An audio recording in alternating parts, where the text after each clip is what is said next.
You can start by dimming the lights, maybe turn on a fan, let your eyes rest. There's nothing you need to look at, just listen.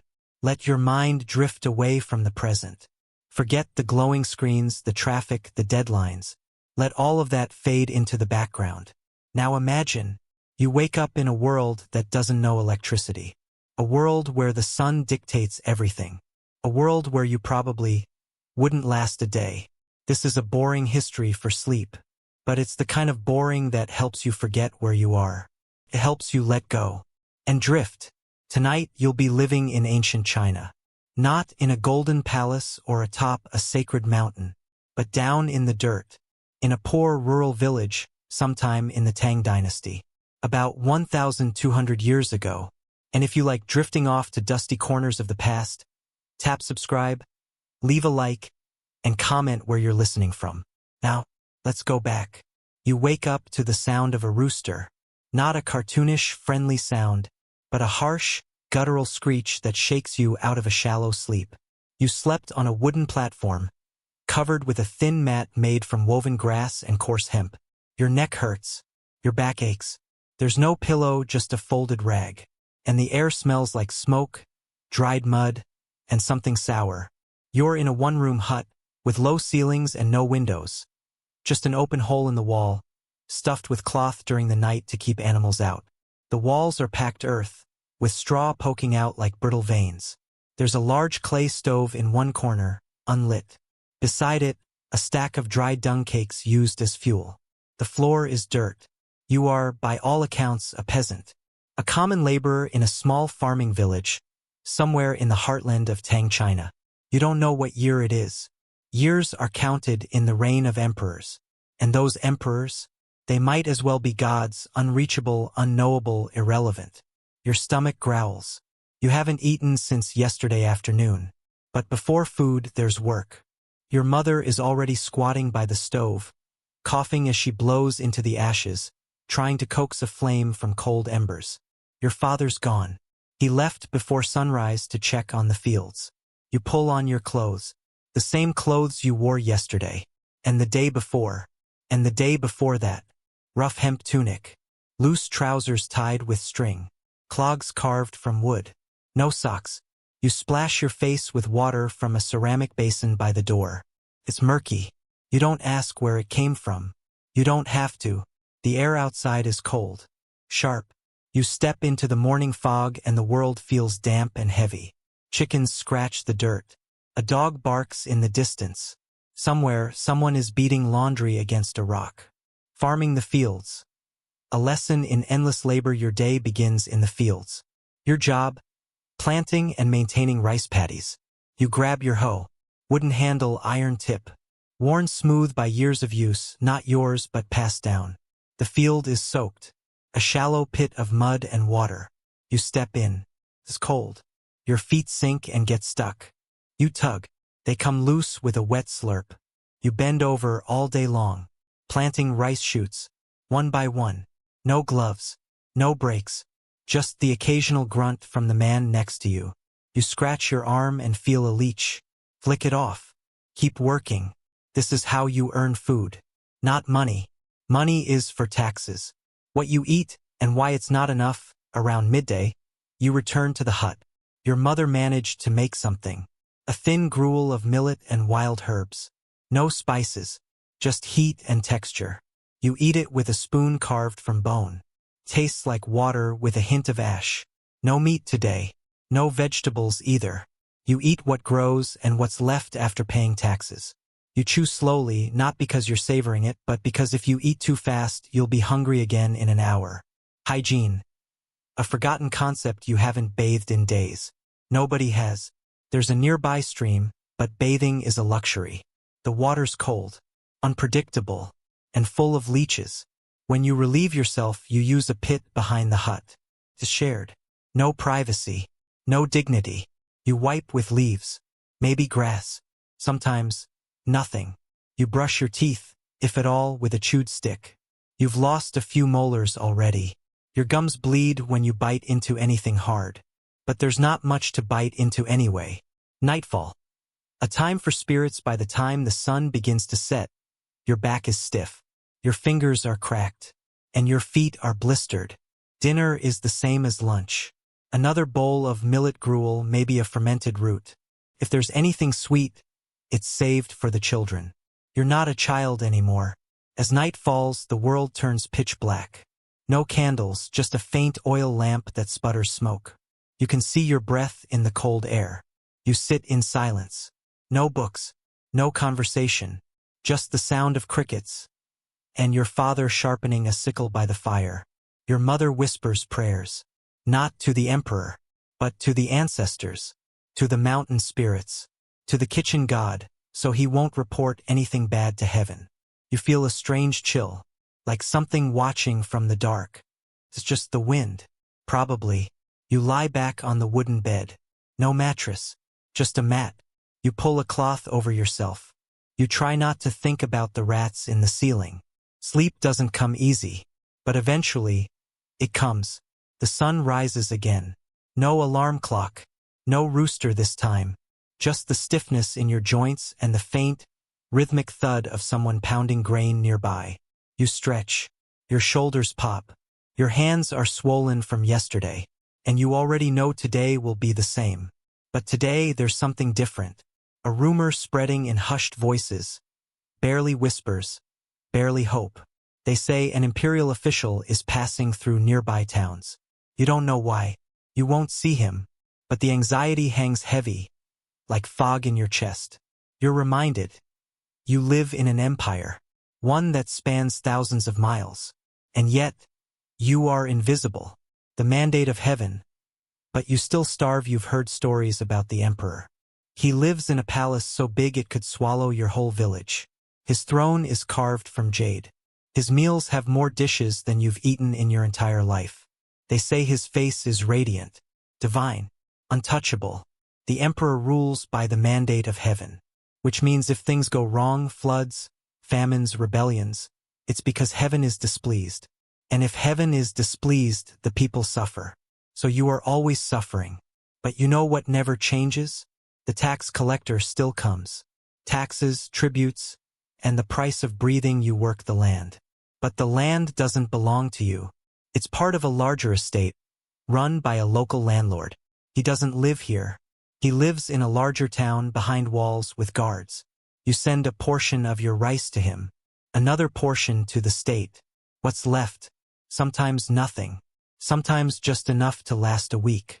If you miss a tax, they take tools, clothing. If you resist, they take your son, or your hands. And it doesn't stop with food.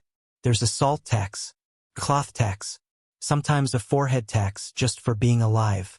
You ask your father once, why don't we fight back? He just looks at you, like you're too young to understand. Then he returns to his work. Law and order? Or something like it. You're not protected by laws. You're trapped in them. Steal a chicken? Lose a hand.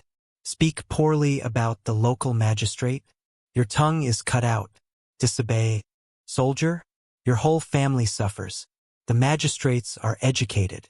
They wear fine robes and carry scrolls. They speak words you don't understand. They travel with guards.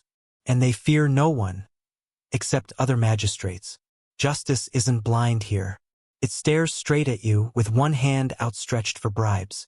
If a neighbor accuses you of theft, and he has friends in the court, you're guilty. Even if you were in the fields the whole time, you've learned to keep your head down, to stay quiet, to never be noticed. Religion, ritual, and fear. There are temples nearby, some carved into hillsides, others half collapsed, with rotting wooden gates and lanterns that never stay lit. You light incense when you can afford it, not because it smells nice, but because it might stop bad things from happening. There are so many gods here, gods of the river, gods of the harvest, gods of doors, and gods of sickness. You don't really understand what they want, only that they must be fed, given offerings. Even if your family is hungry, a bowl of rice left at the altar, a chicken burned at the festival, a coin thrown into the shrine, your last coin maybe, just to make sure the next season doesn't kill you. You pray, you bow, you burn paper money, which smells like ink and ash. Then you wait, and hope the gods are listening. A wedding? Or something like it later that week. There's a wedding in the village. The bride is 15. You don't know her well. She's quiet. Always carried a basket of mushrooms her mother sent her to sell. The groom is much older. He owns 2 pigs. His family gave her family a small bag of coins, a bolt of dyed cloth, and a promise not to beat her too hard. There's music, sort of. A bamboo flute, some clapping, a drum that sounds like someone falling downstairs. The ceremony is short. People laugh. Drink millet wine until their faces flush red. Then it's over. And she is no longer a girl. She's a wife. Her childhood ended before it even got to be called that. You wonder if that will be you next year. You're 13. Or 14. You're not sure anymore. There are no birthdays here. Education. Only if you're lucky or rich, you can't read. But you know someone who can. Old man Yuan. He used to be a scribe. Before he went blind in one eye and lost the other to an infection. He still remembers the characters. Draws them in the dirt with a stick. He says each one is like a painting, telling a story. You watch him sometimes after work. But only from a distance. Your parents say it's not worth the time. Letters won't grow rice. Only the wealthy study. Only boys from rich families. They learn the Confucian classics, take the civil exams, wear robes with golden emblems. If they pass, they get power. If you pass, well, you can't. You weren't even allowed to try. Night again with the same old fears. Night falls again. It's quieter tonight.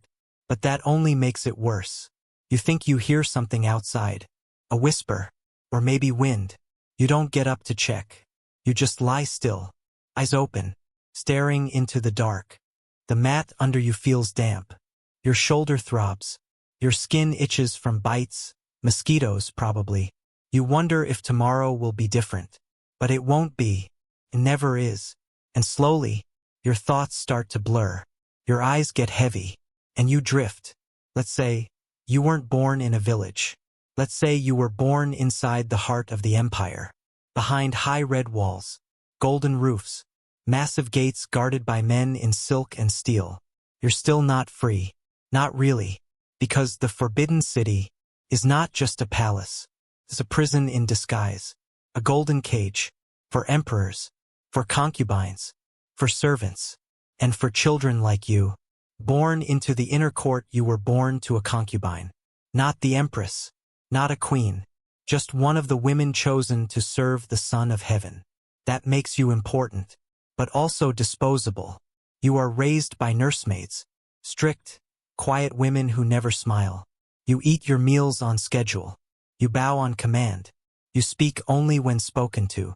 Your toys are carved from jade, but you're not allowed to play with the other children. You learn to read before the age of 6. Not fun stories. Philosophy, doctrine, genealogies, names of ancestors, proper titles for every official in the empire. You are a child, but your life already belongs to the court. Servants, rules, and surveillance. You are never alone. There's always someone watching. A maid in the corner. A eunuch in the hallway. A scribe recording what you eat, when you sleep, how often you sneeze. Your room is beautiful. Lacquered wood. Painted panels. Silk curtains that flutter with every breeze. But the windows don't open. You are dressed every morning by 3 attendants. One to hold your arms. One to tie the sash. One to adjust your hair. You are weighed once a week. Measured once a month. If you gain too much weight, you are scolded. If you lose too much, the doctor is summoned. And the doctor is terrifying. He carries herbs in little cloth bags. Smells like vinegar and crushed roots. He doesn't smile either. No one here does. Education or indoctrination. Your lessons are endless. You sit for hours, back straight, hands on your knees, while a man in long robes recites texts written 1,000 years ago. You copy each character until your fingers cramp. Your ink brush must move precisely, no shaking, no smudging. Mistakes are punished with silence. Disappointment, sometimes with hunger. You memorize proverbs. Obedience is the root of harmony. Desire is the enemy of virtue. You are taught never to question, only to accept. Sometimes you dream of running. but you don't know what's beyond the walls. And no one will tell you. The eunuchs and the game of power, there are men here, sort of. The eunuchs. They run everything behind the scenes. They control access to the emperor. They whisper secrets. They keep records. They can make or break a concubine's life with a single comment. You watch them glide through corridors like ghosts in embroidered shoes. You wonder what they gave up to be here, but you never ask. Some of them are kind. They sneak you candied fruits. They tell you stories. Others are cruel. They slap servants for breathing too loud. They mock the sick. All of them are afraid, because power here is borrowed. And fear is currency. The emperor. The man you might never meet, you've never seen him up close. The emperor. He lives in the central compound, surrounded by guards, attended by 30, maybe 40 people at all times. He eats alone. He speaks little. And everyone calls him the Son of Heaven. You hear rumors that he's lonely, that he's paranoid, that he hasn't left the palace in a decade. You think, how can someone with everything be so trapped? And then you look at your own life and realize you're no different. The concubines and the quiet wars your mother rarely speaks. She sits by a window all day, embroidering the same crane onto the same cloth. She used to smile before she lost favor. Now, she's just another shadow in a room full of forgotten women. The younger concubines whisper and laugh until one of them disappears. You hear she angered the empress. Or maybe she said something about the wrong official. Or maybe she was just unlucky. No one talks about her anymore. It's as if she never existed. You realize, in this palace, silence is safer than truth. Banquets. Glorious and hollow on New Year's. There is a banquet. Lanterns hang from every beam. The tables overflow with roasted duck, sweet lotus cakes, sticky rice balls covered in sesame. There's music, flutes, drums, zither. There's dance. There's laughter. But your stomach turns. Because you know, the food is for show. The joy is rehearsed. The dancers haven't eaten in 2 days. You take a bite of something you can't name. It tastes like sugar and oil and nothing at all. You look at the emperor. He doesn't smile. No one does. A servant's fate in the back halls. A boy your age works as a lantern cleaner. He sharpens reeds for the scribes. He wakes up before the sun and sleeps after midnight. You talk to him once by accident. He says he hasn't seen his family in 4 years. Doesn't remember what they look like. You ask if he misses them. He shrugs, then nods. Later, he's punished for speaking without permission. His hands are bruised and wrapped in cloth. The next time you see him, he doesn't look at you. And you realize even friendship is a risk here. The nights are the worst. You lie in your silk-covered bed, surrounded by beauty, but unable to breathe. The air is too still. Your thoughts are too loud. You hear footsteps in the corridor. A soft knock. Someone being summoned. A concubine, perhaps. A servant. You wonder if you'll be next. Not because you want to be, but because uncertainty is worse than anything. You close your eyes and pray for morning, because in the dark, everything feels haunted. Let's say you weren't born in the palace, and you weren't born on a farm. Let's say you were taken. Maybe your family couldn't pay taxes. Maybe there was a drought. Maybe the recruiter lied. But you ended up here, in a camp of mud and ash, surrounded by men with calloused hands, and banners that flap like thunder in the wind. You're a soldier now, part of the great army of the Middle Kingdom. A cog in a war machine so large it forgets to feed you. The draft, a quiet kind of theft you didn't volunteer. Nobody really does. One morning, a man arrived in your village. A registry clerk. He had a scroll and a stick and a bored expression. He read names. Your name was one of them. You packed what little you had. A knife, a gourd for water, a bundle of rice. Your mother cried. Your father said nothing. You walked away. You never saw them again. Training, if you can call it that, your training lasted a week. You were shown how to hold a spear. Not how to use it, just how to hold it. You learned how to march in straight lines. How to bow to a superior. How to die without screaming. They taught you more about obedience than survival. And nothing about mercy. Life in the camp, you live in a tent made from canvas and stitched leather. Smells like mildew and blood. The ground beneath you is hard, and when it rains, the tent floods. Your boots are never dry. Your socks rot away. Your feet ache like your bones are dissolving. You eat boiled grain and salted turnips. Sometimes fermented bean paste that tastes like something died. Meat is rare. And when you do get it, you try not to ask where it came from. The latrine is a trench. The smell clings to your hair. You stopped noticing it after a while. At night, you try to sleep, but the cold creeps through every seam in the tent. Men cough, groan, whimper in their sleep. And every few nights, someone dies. From fever, or infection, or just exhaustion. No one cries. They just get up and dig a hole. Marching into the unknown, orders arrive. You don't know where they come from, only that they must be followed. You march for days, sometimes weeks, through forests that never end, across rivers with no bridges, over mountains that scrape the sky. Your legs swell, your lips crack. You stop feeling your hands after the third day of snow. When someone collapses, you step around them. If they're lucky, they're dragged. If not, they're buried where they fall. The first battle, you hear it before you see it. The drum beats, the horns, the shouting that doesn't sound human anymore. Your sergeant tells you to hold the line. You don't know what that means. You see arrows fly, men drop, blood sprays across your chest before you even lift your spear. You stab someone, maybe, or maybe you just hit the air. It doesn't matter. Everything becomes noise, screams, metal, mud, your own heartbeat in your ears like thunder. When it ends, you are still alive. But the man next to you isn't. And neither is the one behind you.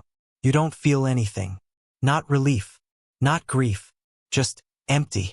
Injuries, and the medicine you get wounded. A gash on your leg. Nothing fatal but deep. They pour wine on it, then ash, then wrap it in cloth that's already stained. The fever comes. You sweat through the night, hallucinate during the day. You think you see your mother. You think you hear her voice. When you wake up, 3 days have passed. Your leg is infected, but you're alive. Barely. A man nearby isn't so lucky. His wound turned black. He begged them to cut it off. They didn't. He died before nightfall. They threw his body on a pyre and kept marching. Glory? Only for the dead. They told you there would be medals. Honor. Songs sung in your name. But no one even remembers your name. You are given a strip of cloth to wear on your belt. That's your reward for surviving. Your sergeant says the emperor is proud. But the emperor has never seen your face. Never felt the mud suck your boots off your feet.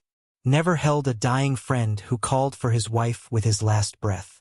There is no glory, only pain, and dirt, and silence. Going home or not, when your service ends, if it ends, you might return home. But home is no longer what you remember. Your village has changed. Your parents are older. Your brother has taken your place. Your room is gone. You have nightmares. You flinch at sudden noises. You sleep on the floor because beds feel too soft. People call you hero, but they don't look you in the eye. And you don't know how to live in peace, because your body only knows war. Or, you stay. Some soldiers don't return. Not because they die, but because they don't want to. They re-enlist, or become guards, or mercenaries, because it's easier to keep marching than to stop and feel everything. Because in the army you at least have a reason. A uniform, purpose. Out there, in the real world, you're just a ghost, wearing someone else's name. And so you sleep. If you sleep, curled in a cloak that never quite gets dry, listening to the quiet between the wind and the memories. You hope tomorrow there's no battle. You hope the road doesn't lead to another grave. You hope, but hope doesn't mean much out here. Let's say, you didn't end up in the palace. You didn't fight in the army. And you didn't till the fields. Let's say you were sold. Maybe your family was in debt. Maybe a flood swept away the harvest. Maybe your parents just didn't have a choice. You became a servant in the house of a high-ranking scholar, a respected man. educated, powerful. But power here doesn't mean protection. Not for you.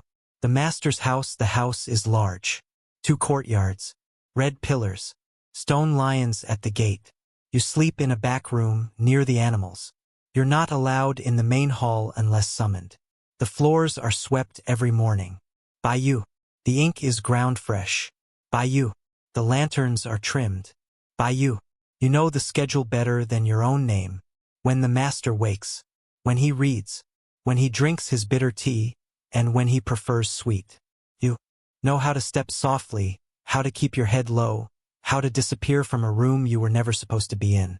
Servant hierarchy, there are dozens of you. Young, old, some barely more than children. There's a hierarchy. Cook's boy above chamber pot girl. Scribe's assistant above garden raker. Everyone above you. You are at the bottom. The new one. The smallest. You scrub. You fetch. You run errands no one else wants. You eat last. If there's food left. You sleep near the stables. If there's space left. You learn fast. Or you don't last. Discipline, you're not beaten often. Only when you make mistakes. But in a house like this, a mistake can be anything. Forgetting a name. Spilling water. Sneezing during a ceremony. Looking up when you shouldn't have. The punishments are routine.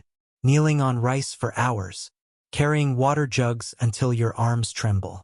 Silence. But sometimes, there's the rod. Not out of cruelty but tradition.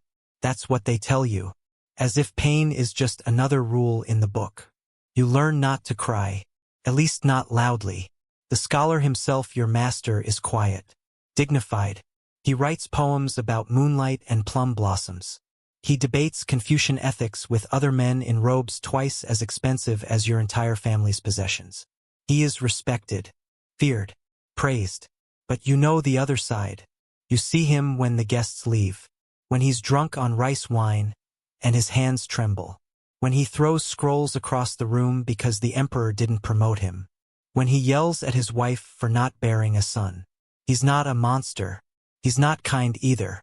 He's just powerful. And power bends the rules around him. The lady of the house, the scholar's wife, is quiet.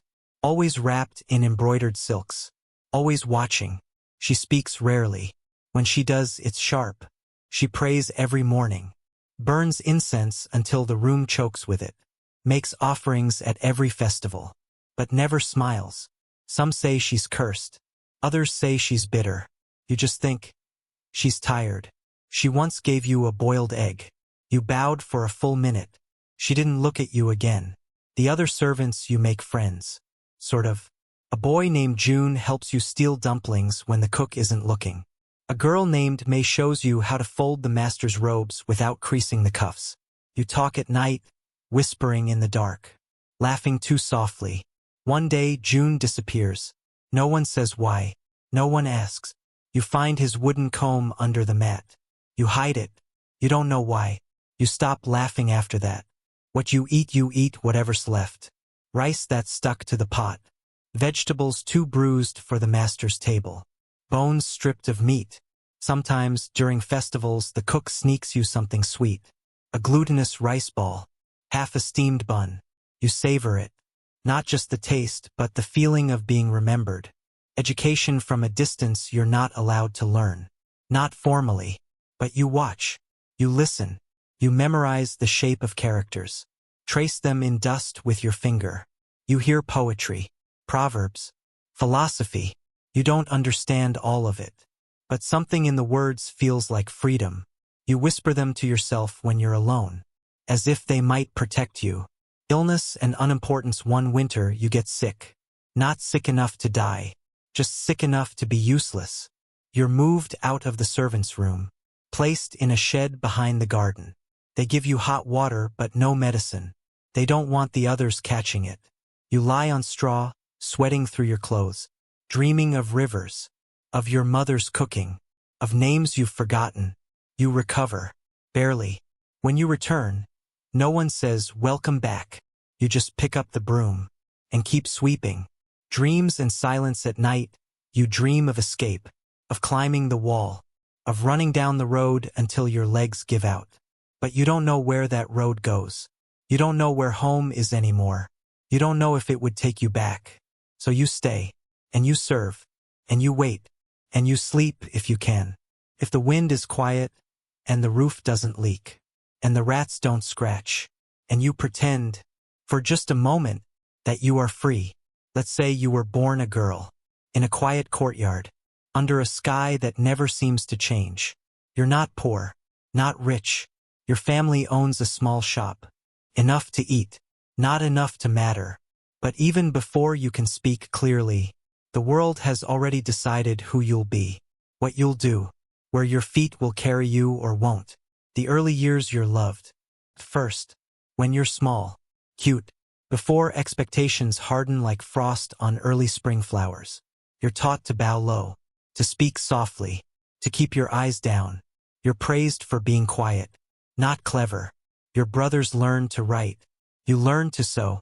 Your father reads aloud from Confucian texts at dinner. He skips the parts about women being obedient. But everyone hears it anyway. The pain of beauty one morning. When you're about 5, your mother takes your foot. She doesn't explain. She just begins. She wraps a cloth around your toes, pulls them downward tight, so tight they curl under your foot. Then she pulls harder. Your bones snap. You scream. She doesn't stop. She says it's for your future, for your marriage, for your family's honor. She says it with tears in her eyes. The pain doesn't go away. It never really does. The bindings are changed every few days. Each time, the cloths are tighter. Each time, the pain is sharper. You can't walk. Not at first. Eventually, you learn. You hobble. You balance. You endure. Because in this world, pain is not a sign of harm. It's a sign that you're becoming what they want. Learning to be invisible, you're not trained to speak. You're trained to listen. You're taught to walk quietly, to never interrupt, to never sit higher than a man. When guests visit, you bring tea and disappear. If you're noticed, that's a mistake. You don't laugh loudly. You don't run. You don't question. Your worth is measured in silence. Preparing for marriage, by the time you're 13, the conversations begin. About matches. About dowries. About your skin, your eyes, your hands, if they're soft enough. Your mother whispers names. Your aunt brings you oils to lighten your skin. You practice calligraphy on scraps of silk, not because you'll write anything important, but because a graceful hand reflects a graceful soul. You learn to play the zither, to paint plum blossoms, to smile without showing teeth. You're not preparing for a life. You're preparing to be chosen. The wedding, one day you're told, it's time. You don't know the man. You've seen him once from a distance. He seemed quiet. That's all. That's enough. Your hair is styled with pins that weigh more than you thought possible. Your robe is embroidered with cranes and clouds. Your feet throb in your shoes, tiny, stiff, agonizing. You're placed in a red sedan chair, carried through the streets. People cheer. You keep your head down. At the new house, you bow. To his parents. To his altar. To him. That night, you sit on a hard bed in a strange room. Your hands in your lap. Your heart full of everything and nothing. And then, he comes in. And whatever happens next is not really your decision. Life as a wife, your days are long, but structured. You rise early. You serve tea to your in-laws. You supervise the maids. You check the rice. You check the vinegar. You keep everything clean. Your husband is mostly absent. He works. He studies. He gambles. Sometimes he comes home angry. Sometimes drunk. Sometimes silent. You never ask why. You just pour more tea. If you don't give birth to a son within the first 2 years, your place in the household becomes uncertain. Jealousy and competition, you share your space with others. Sisters-in-law, cousins, concubines. The concubines are younger, prettier. They don't have bound feet. They dance. Your husband smiles when they're around. You smile too. Even when you feel like breaking something. Even when you feel like disappearing. Because to speak your mind would be dishonor. Shame. Punishable. So you endure. Motherhood, you get pregnant. You're terrified. The birth is painful. You scream. No one blames you. You give birth to a daughter. The room goes quiet. No celebration. No drums. Just a nod. And a phrase you'll hear again. Next time, perhaps a son. You try not to cry. You hold her close. You name her something beautiful. But everyone already calls her the girl. Even you, sometimes. The quiet descent as the years pass, you begin to vanish. Not physically, but socially, spiritually. You speak less. You feel less. You go through motions. You fold clothes. You sweep ashes. You sew until your fingers bleed. Sometimes you look in the mirror and don't recognize the face. Sometimes you remember the girl you were, the one who liked birds, the one who once thought about writing poems. But she's gone, lost beneath layers of cloth, duty, expectation, and silence. Sleep and what it means at night. You lie down. Your back hurts. Your feet still ache always. You close your eyes. You think of water, of bridges, of the sound of geese overhead. You imagine a place where you can run, where you don't limp, where your voice matters, and you sleep, or try to, because even dreams have limits in a world built to contain you. Now imagine you were born a boy, but not just any boy, a boy with expectations, a boy who is told, from the moment he can walk, that he is meant for greatness. You are to become a scholar, not a soldier, not a farmer, not a craftsman. You are to read, recite, remember, repeat. You are to carry your entire family's honor on your back, bound into scrolls, ink, and exams. The scholar's home, your house smells like old paper, ink, books piled high on every surface. Your father is quiet, strict. He drinks bitter tea and rarely smiles. He watches everything, especially you. You are the eldest son, the future. Your toys are wooden blocks shaped like characters. Your lullabies are Confucian proverbs. Know your place. Respect your elders. Master yourself. You don't know what they mean, but you repeat them anyway. Education begins early. You learn to hold a brush before you learn to hold chopsticks properly. Your hands cramp from copying the same character over and over. You sit with your tutor before sunrise. Back straight, eyes sharp. He quizzes you on lines from the Analects, the Book of Rites, the Spring and Autumn Annals. You're 7. You already feel tired. You forget what it's like to play. Not because it was forbidden, but because there's simply no time. The civil service exam. You're only door by 12. Everything revolves around the exams. The KJU, the civil service examination system. If you pass, you join the bureaucracy. You become a gentleman, a man of letters, a voice in the empire. If you fail, you go home, shamefully, quietly, with nothing. There is no second path. Study, starve, repeat. You study until your eyes blur. You read by candlelight until your face is streaked with wax smoke. You eat little. Sometimes you forget to eat at all. You stop speaking to your siblings. You stop seeing friends. You stop noticing seasons. Every few months, your father tests you. Not with words, but with silence. He reads your essays, nods, leaves. If he is angry, he does not yell. He simply refuses to eat with you. The silence hurts more than any blow. The day of the exam, you arrive at the exam hall. It's a fortress of stone and dread. Hundreds of men, all dressed the same, all exhausted. You are searched, your writing tools inspected, even your clothing examined, to make sure you didn't hide a forbidden scroll. You are placed in a booth, a tiny cubicle with a stone bench and wooden plank. You stay there for days, eating, sleeping, writing. You must compose poetry, essays, interpretations of classic texts. Your hand trembles by the third day. Your mind repeats lines like chants, praying one of them will save you. Success, and what it costs if you pass. Your name is carved into stone. Literally. On the list of successful candidates, you become a genshur, a presented scholar. You are given robes, a rank, post. Your father cries. Your mother cooks a feast. Your neighbors bow. But what they don't see is the price. You've aged. Your joints ache. Your smile feels fake. You've sacrificed your youth for ink and hierarchy. Bureaucracy. A maze with no exit. Your post is modest. A clerk in a local district. You handle disputes over land, rice quotas, tax complaints. You write reports no one reads, stamp documents no one understands. You deal with magistrates above you and peasants below. Both resent you. You must remain impartial.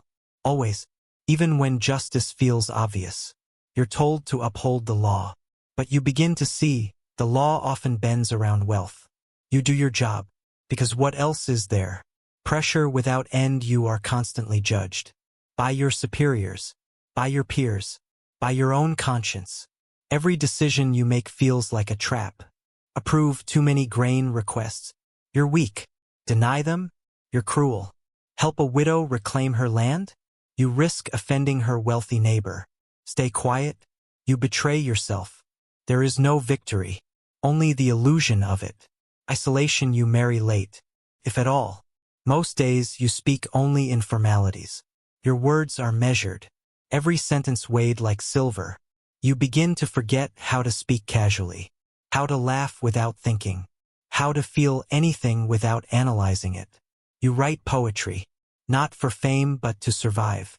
You write about the moon, the wind, the sound of leaves in autumn, because those things don't ask anything from you. The scholars sleep. You lie awake at night, staring at your ink-stained hands. You wonder what it was all for, the exams, the praise, the robes. You dream of being a boy again, chasing dragonflies near the river, laughing without fear. But you wake up to another scroll, another letter, another issue, and still you rise. You light the candle, you boil the tea, you press your brush into ink. Because this is the only life you know.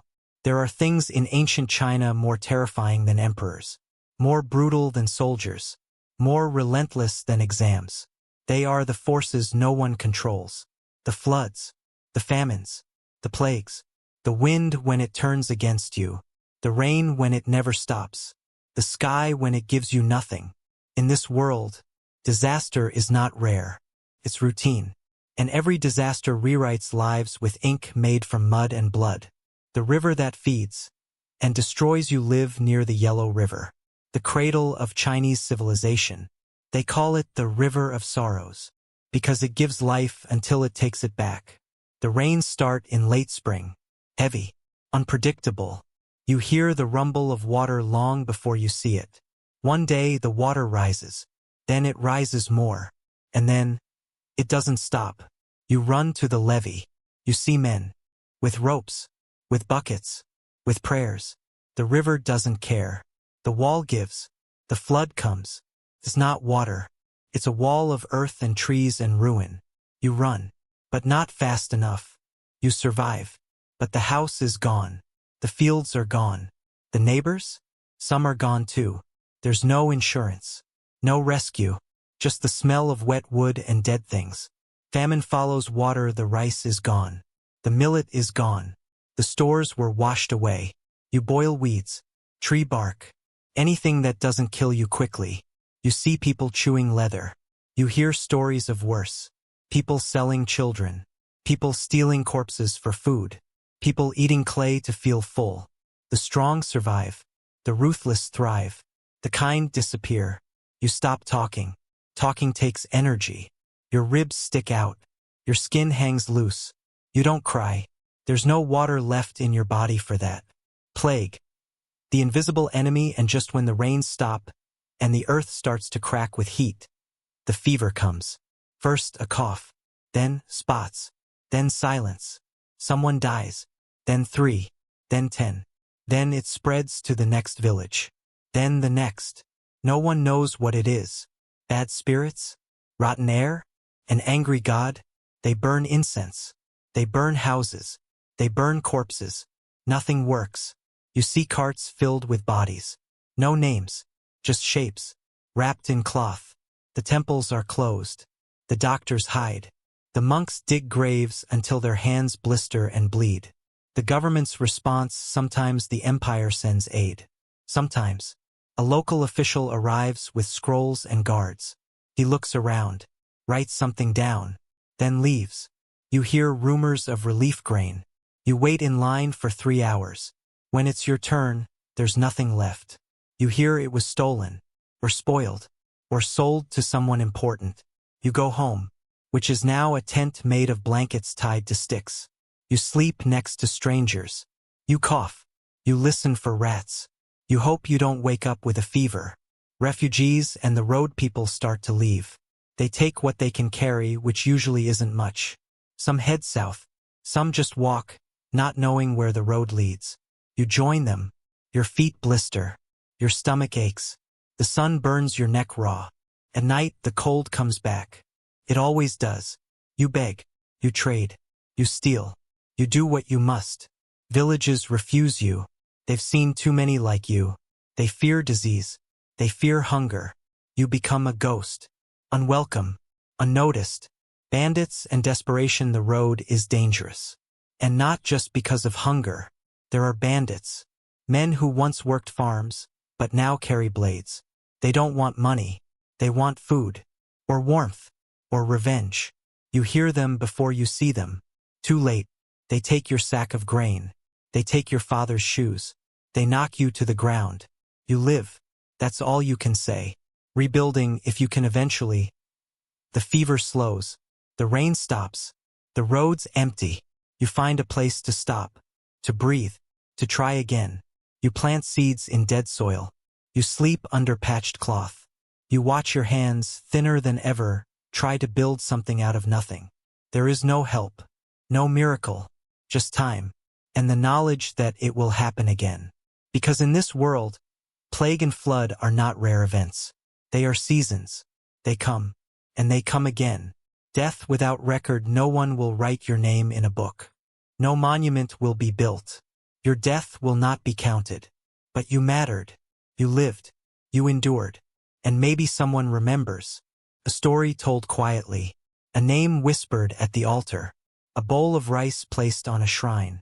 It's not much, but it's something. And in a world this fragile, something is everything. There's the China of emperors and armies. And then there's the China you don't see on maps. The one whispered about behind paper doors. The one hiding in shadowed corners and smoky temples. This is the China of ghosts, omens, curses, and gods with too many eyes, where the dead are never really gone, and the living are never truly safe.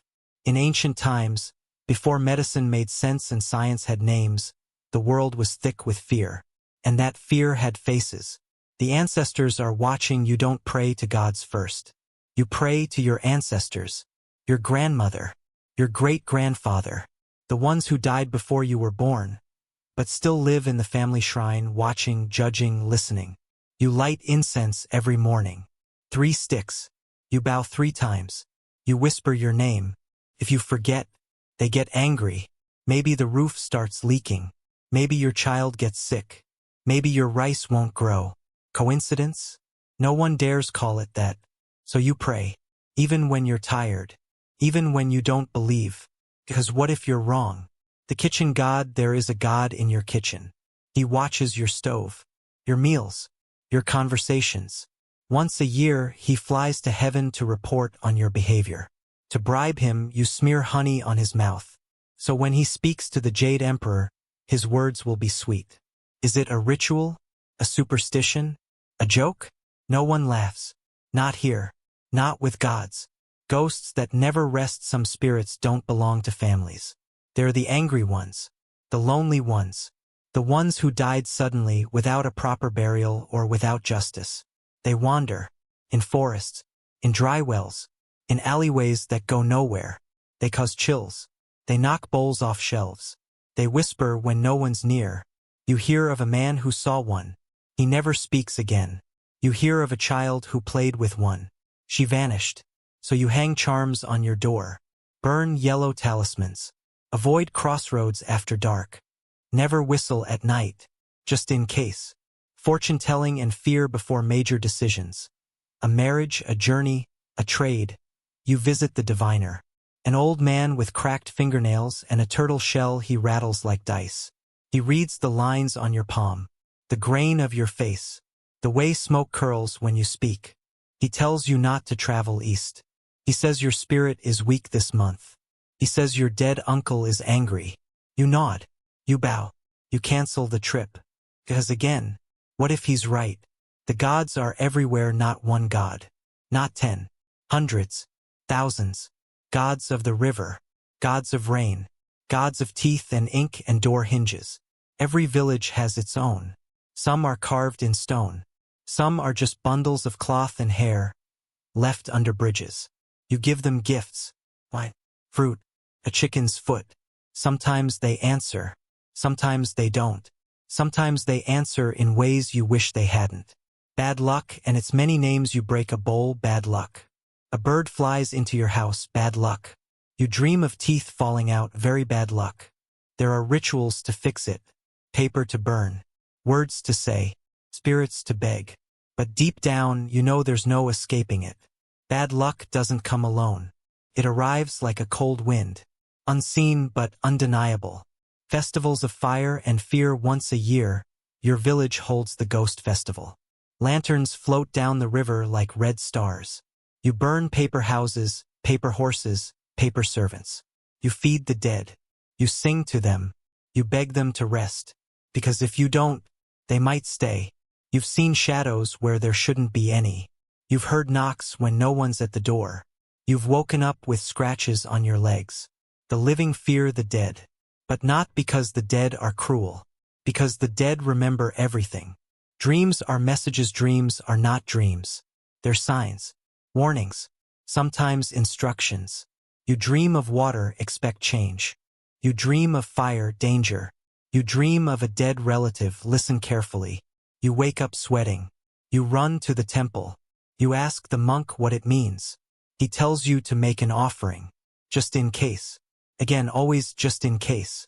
The line between worlds, it's thin, very thin. You pass a tree and tie red ribbon to it. Not because it's sacred, but because someone said it might be. You leave rice at a crossroads. You don't ask why. It's tradition. You turn around when a crow caws behind you. You knock on wood. You spin 3 times. You spit. It doesn't matter if it works. It only matters that you did it. Because this world is not built on certainty. It's built on survival. And survival means obeying the unseen. Sleep and the things that visit at night. You sleep lightly. Because sleep is when the world bends. You hear footsteps that aren't yours. You feel weight on your chest. You see faces when you close your eyes.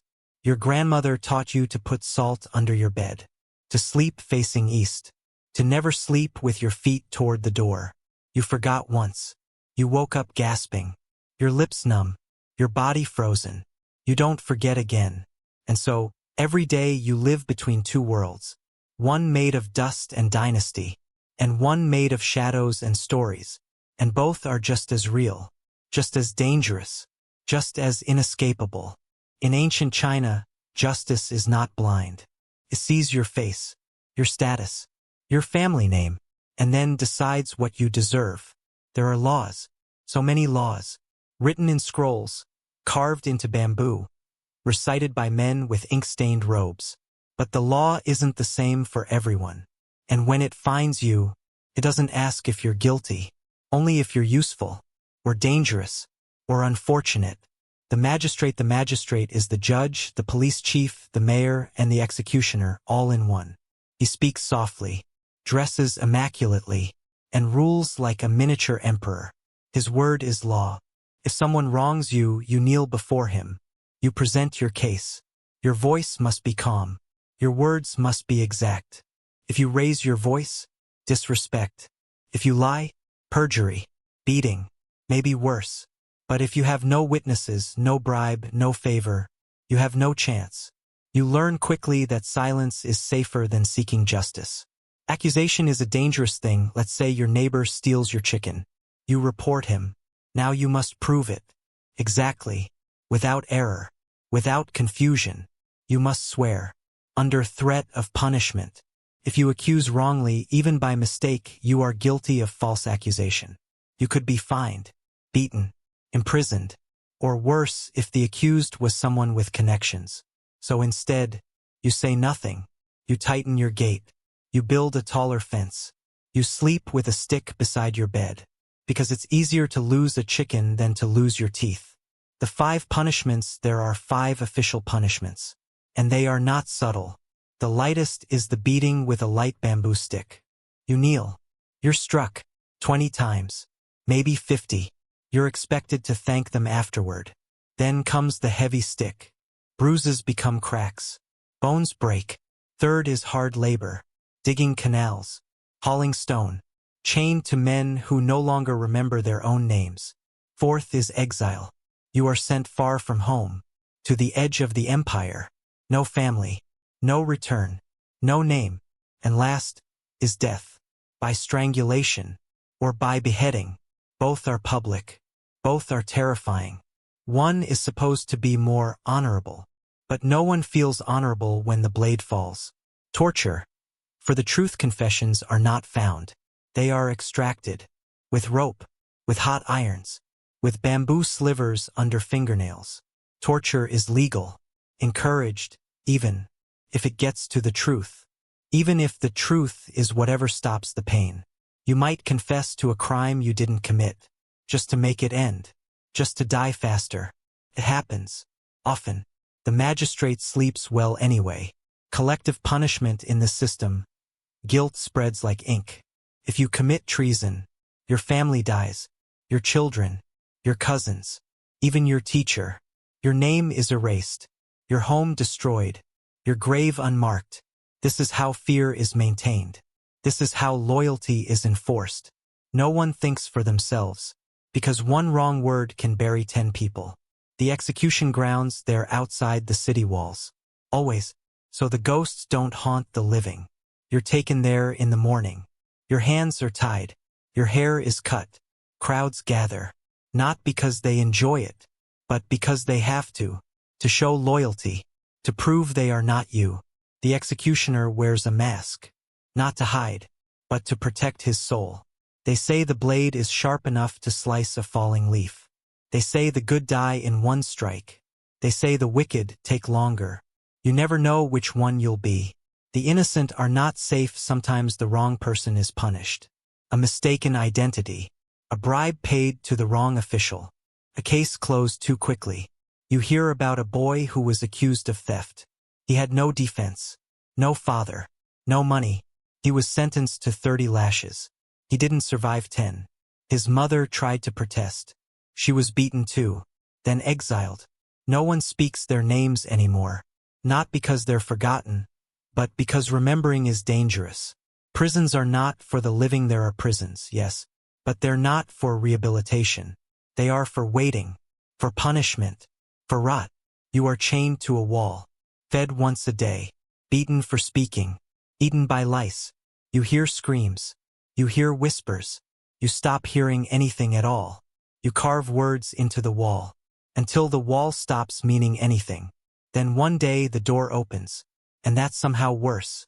Corruption is everywhere. The law says what should happen, but silver decides what does happen. With money you can make a crime vanish.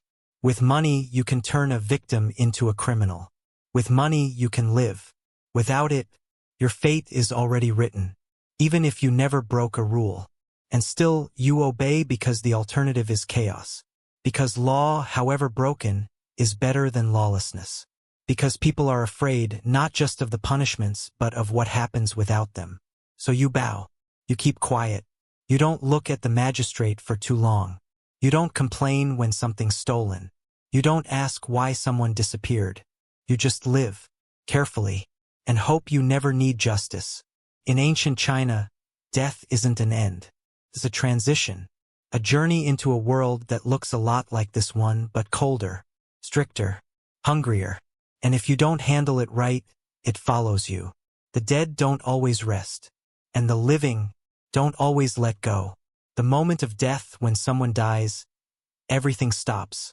You close the doors. You cover mirrors. You tie white cloth to the gate. You do not speak loudly. You do not laugh. The body is washed, dressed, placed on a board with coins over the eyes. The oldest son wails the loudest. He has to.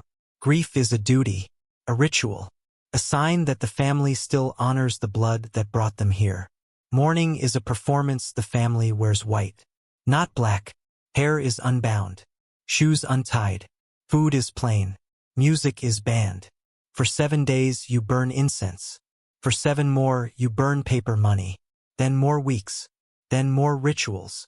Some mourn for 1 year. Some for 3.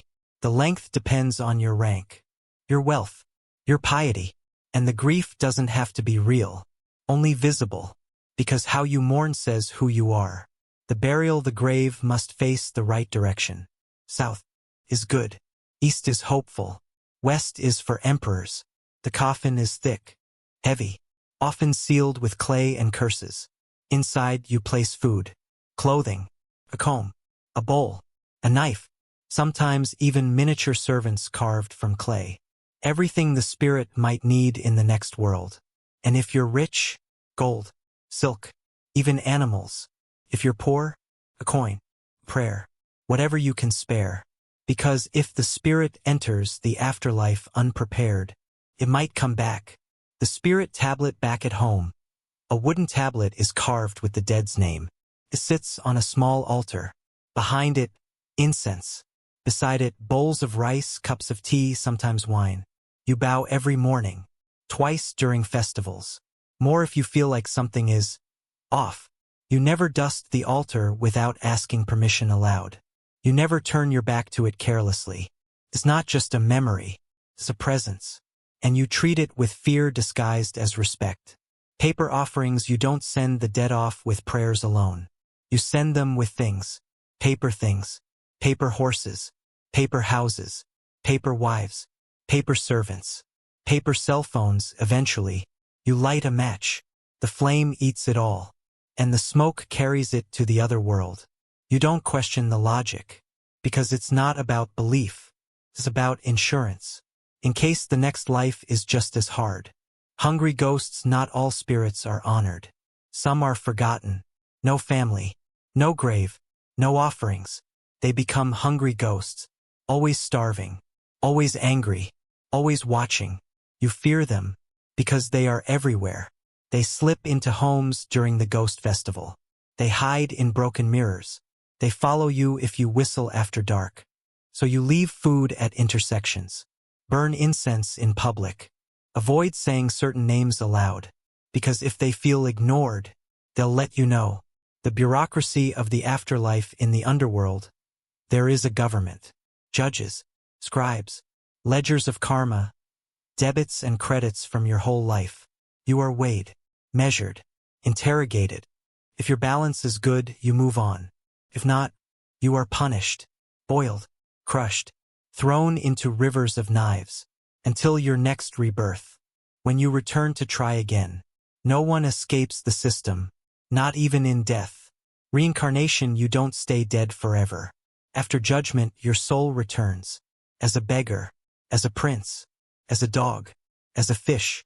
Depends on how you lived, how you treated your elders, how you used your words, how you used your hands.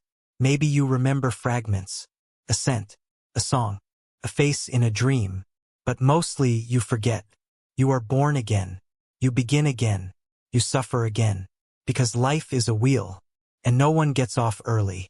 The death of a child, when a child dies, the mourning is different, quieter. Not because the grief is less, but because it is too much to speak. The body is buried quickly, sometimes outside the family plot. Some say children become spirits too wild to honor. Others say their souls must rest far away, so they won't come back and take another child with them. Parents burn toys, clothes, sweet things, and then they stop talking about it. Not because they forgot, but because the pain hardens into silence. Dreams of the dead, you see them sometimes. In sleep, in mirrors, in moments when the air feels still. They don't always speak. Sometimes they just watch. You offer them tea. You leave a chair empty at dinner. You sweep the floor a little more gently, because maybe they're still here. Maybe they never left. Maybe they're waiting for you. And when your time comes, you hope your name is spoken. Your bowl is filled. Your tablet placed with care. Because in this world, no one lives forever. But being remembered, that's a kind of immortality. Let's take a step back. You've seen the fields. You've tasted the hunger. You've heard the silence of palaces and the screaming of war. You've walked through alleys haunted by spirits. bowed before judges and ghosts, prayed for the dead, feared for the living. Now ask yourself, could you survive even a single day? The morning you wouldn't wake up from you wake up. Your mattress is straw. The blanket is rough hemp. There's frost on the inside of the wall. You slept next to 3 people. Still cold. Still tired. You roll out of bed. There's no coffee. No shower. No phone. Your toilet is a hole in the ground, shared by a dozen others. No privacy. No soap. You splash your face with water that smells like iron and algae. Then you eat. A bowl of rice if you're lucky. A crust of stale flatbread. If not, you tie your hair with string. You put on the same clothes as yesterday, the only ones you own. Then it's off to work. Sun up to sundown. The work that never ends if you're a peasant. And most people are. Your life is labor. You plant. You weed. You haul water. You chase away birds. You walk miles barefoot. You carry baskets twice your weight. You bend your back until it doesn't straighten anymore. And you do it every day. No weekends. No holidays unless you're rich. If you fall sick, you work anyway. If you complain, you're punished. If you stop, you starve. The illness you can't treat, you feel a fever. Cough that won't go away. A rash. A pain in your stomach like something is tearing. There are no hospitals. Only temples. Herbs. Guesswork. Maybe the doctor helps. Maybe the doctor bleeds you. Maybe you just die. Quietly. At home. Surrounded by people who've seen it before. The rules you can't break, you speak out of turn. You step on the wrong side of a threshold. You forget to bow. You offend someone without meaning to. Now you're being punished. Maybe it's lashes. Maybe it's exile. Maybe it's prison. You say it's not fair. They say that doesn't matter. The family you can't escape, you live with your family. 3 generations under one roof. There's no privacy. Your father decides your job, your marriage, your future. Your grandmother prays all day. Your uncle drinks all night. Your younger brother breaks things and blames you. You carry their burdens. Because that's your role. You don't choose it. You're born into it. The weather that decides everything. Rain means harvest. Too much rain means rot. Not enough means drought. The wind can strip your roof. The river can drown your fields. A single storm can decide your year. You fear the sky, because it doesn't answer to anyone. The power you'll never have. You'll never meet the emperor. You'll never vote. You'll never own land. Unless you're born into it. Your voice doesn't matter. Not in the court. Not in the temple. Not even in your own home. You are one of millions. A name in a ledger. A figure on a grain report. And the system is designed to keep you that way. The night that never ends. Night falls, and everything disappears. No lights, no glow, only moon, stars, and shadows. You light a lantern. You hear scratching in the walls. You smell smoke, mold, dust. You wonder if you'll wake up tomorrow. You wonder if you even want to, because all you have to look forward to is another day just like this one. The pressure that never lifts to be perfect, to be obedient, to be silent, to be grateful, to honor ancestors, to serve parents, to raise children who survive past 5, to never cry too loudly, to never hope too much, to never want more, because more gets you noticed, and being noticed gets you punished. So you stay small, you stay still, you stay alive.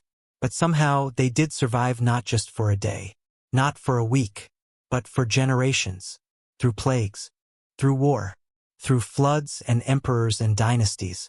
They built, they wrote, they prayed, they dreamed, they carved meaning into stone, they passed stories in whispers, they made art out of survival, and every one of them endured.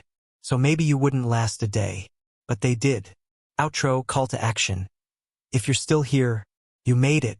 You wandered through fields of famine, slept in palaces without freedom, faced ghosts, hunger, war, and silence.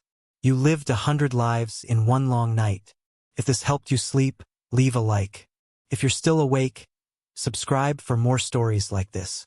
And tell me in the comments, where are you listening from? Maybe you're in bed. Maybe you're on a bus. Maybe you just wanted to disappear for a while. Wherever you are, you're not alone. Good night, and thank you for listening.